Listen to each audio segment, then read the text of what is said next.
Welcome to Minnesota for the regular season finale here in Week 15. And we're at Seafoam Stadium for the Minnesota Wind Chill versus the Detroit Mechanix. The Wind Chill sit at 8-3 and have already secured the #1 seed in the Central Division. The Mechanix, they're 1-9, got their first win in a long time. That was great to see. They beat the streak. But I'm Ben Fryer. We have Kelsey Percy along with us. And Kelsey, I do believe this is Detroit's first doubleheader this season. We have not seen in way too many weeks. I agree. Dewey got it back over to Garner. Quick work here by Detroit. Felton takes the shot. We were talking about it earlier. It's for Chamberlain, and he's got it past the defense of Bergmeyer and Jurley. Felton did such a good job there of faking the flick, but then getting the backhand that he wanted, and he is... Takes the forehand to Klain on the near side of the field. Big fake back to Brandt. Detroit playing some good defense, stalling Minnesota here, but Klain goes over the top to Brandt, and it's a quick score as Brandt goes up to Barry. Lefty backhand into Johnson. Brandt's got it. He goes deep. That's for Jordan Taylor. It looks long enough, and it's a goal for Jordan Taylor. Jordan Taylor being guarded by Moreno, one of the better defenders on this Detroit team. Unable to get the Callahan, but a lot of pressure there on Felton. Ended up getting the disc over, and a great play by Christian Johnson. Jumped up. Right there on the end zone, getting a red zone opportunity. Huge chance for a break, and... That's a break. Noah Hansen. Lacey got it into Noah Hansen.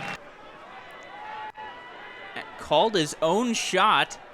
This one floating, and a great D by Lacey. Chamberlain almost had it in the corner of the end zone, and Lacey said no. That was a great play after Felton called the shot. So we saw this a little bit in their game against Madison, of Felton activating downfield. He does have the speed and jumping capabilities, and he's matched up against a Sam Berglund. So some contact there. And now Minnesota receives the pull. We have an update from our very own sideline reporter, Nick Jane. Hey guys, I've talked to Terry Geither, team captain, as actually making a run for the disc right now, but looks like Minnesota comes up for it. He has. He's made a couple interesting throws, but he's also been getting open, but Felton gets poached. By Grayson Pangburn.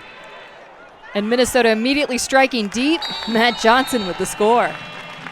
And that was a quick turn of events right there. Back to the midfield. Minnesota has a couple more turns this quarter. They're up to 6. And they made quick work of some of Detroit's other ones. Great defensive play there. But almost gets it through the double team again. Goes low. And now Felton thought about releasing on the move. He goes up for Gaither, and he's got it. And that's Felton to Gaither. We've got a word from our sideline reporter, Nick. With a quartet of injuries today, Brian Vinotka notably is not playing. He's got a hip flexor injury that he's dealing with from his bid in New York. You also have Sam Berglund. He's on the field. Yeah, that was Galliano hustling down there on the pole. You saw the quick feet and the speed, just wanting to put the pressure on. And he certainly did, as a great bid there by Moreno. And ends up resetting the disc. And now Mattis with the disc on the far side. Goes up to Larson. Jurley's there as well, but it's going to be Larson. Great positioning. He's the only one that can get it, and it was a great put. And now Dewey with the disc, getting higher on the stall count, gets it to Wallen. Wallen, again, continuing to provide an outlet for this Detroit team when they get in high stall situations. And now Felton with the grab. Blade. And that's a goal. Yacht almost had it there. So not only do they call it up, they also call contact. Rudy goes up for Kloss, and he makes the diving grab. So that will be frustrating, and folks, that's the challenge. If you've got... It's Klain with the disc in the center of the field, officially 12 seconds on the clock. up to Silva Fernandez, up to Larson, already at midfield. Taylor's got it at the 40-yard line, up to Brandt, looking for this assist. 3 seconds, goes up, Klain, Jurley, and he's got it in the end zone.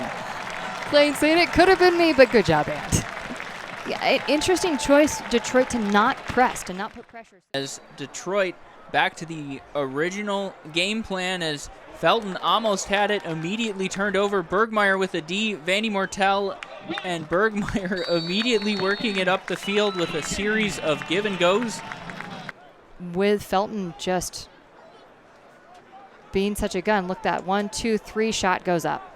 Gessner is going to milk it all the way into the end zone. That's why their numbers are low, because of the efficiency and their ability to get into the end zone. Yeah, and certainly why their red zone numbers are low as well. Silva Fernandez gets the disc up to Larson, goes over the top to Barry, marked by Gaither. That'll be a fun one. But Barry immediately goes long for Taylor. He puts on the burners, gets past Moreno, and he's got the layout grab for the score. Holy smokes, that was a scorcher. Remember, folks, right now Moreno is really leading the pack in terms of block. Biggest thing that I've noticed so far, that when they are pressuring them, Detroit is having to make these bigger plays, and they're missing some of them. So I think they're creating strong. You have to wonder, though, if they're playing the unders just because of the pure athletic ability from Detroit, not wanting to give up the deep shots, the easy deep shots, as Moreno gets the score there past Larson. And currently it's tied 6-6 in this third quarter. Klain gets it up to Silva Fernandez, who immediately takes a shot to Barry. Gaither coming in from behind, and he makes the D on Barry. Great play by Gaither there. I was curious if they would argue some contact, but I like that the refs are letting some of this. Otherwise, the wind is picking up as well. You can see the flags moving a little bit quicker too. So we'll see if the winds of fate may be blowing a little bit on this game. Back to you. They might be, as Larson finds Cousins for the goal. So now one of the challenges, how quickly can this Minnesota counterattack get going? Coach Feldman, if he sees things getting high stall count or slowing down, he will pull the trigger. Instead, the trigger gets pulled to the end zone. It's Vandy Mortel to Jurley. And that was a great play by Vandy Mortel. Right off the turnover, Vandy Mortel sprinted down, ends up taking the reset back to Felton, who's, you have to say, very involved in this offense. Scuber over the top for Gaither, but Moreno makes the grab.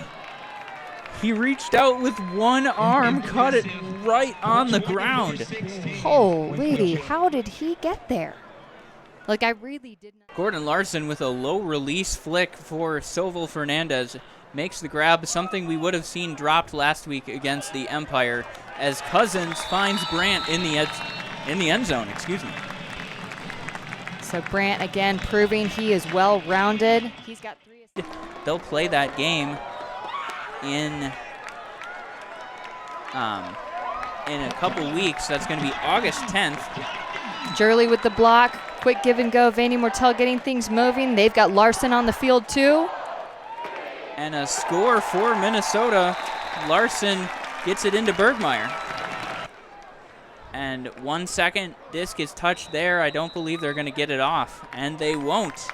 So after a dominant first quarter from Minnesota with a lot of short field scores, taking a 9-4 lead, Detroit played really well in the second and third quarter. Only lost by a point in each of those through end of quarter scenarios. We have a much bigger difference in the fourth quarter, of course, with an 8-1 run from Minnesota, but your final 30-16 in favor of the wind chill. And we're certainly going to be seeing, well, it was a good preparation for the playoffs, I would say. Yeah, something Minnesota, I think.